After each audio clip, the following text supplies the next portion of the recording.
So my first songwriting was really more instrumental compositions.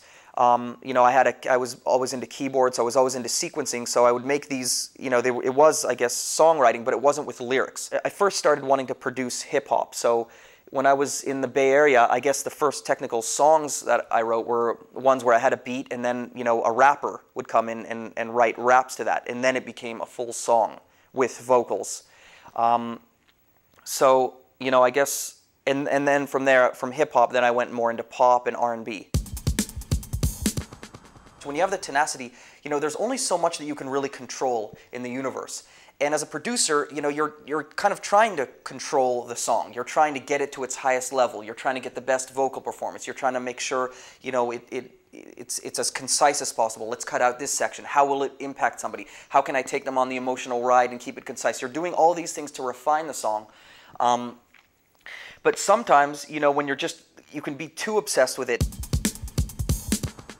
So when you're making a song, you know, you're kind of aware. And in my case, you know, I mostly work now with artists on my label, and I'm responsible for creating their body of work, the majority of their albums, at least on the first album.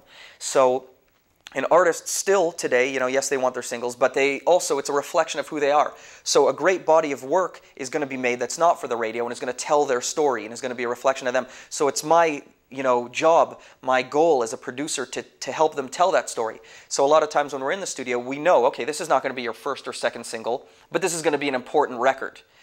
This is going to be a record that's going to, you know, tell something about you or mean something about you. So I think it's very important for me to go along on that ride with them. Well, I have had records, you know, that I've made in the past that were not necessarily, didn't chart the highest on Billboard, but that people still kind of like, you know, remember and say, I really, really, you know, connected with that record and I like that record. And sometimes you can't exactly measure, you know, the impact that a song has just numerically.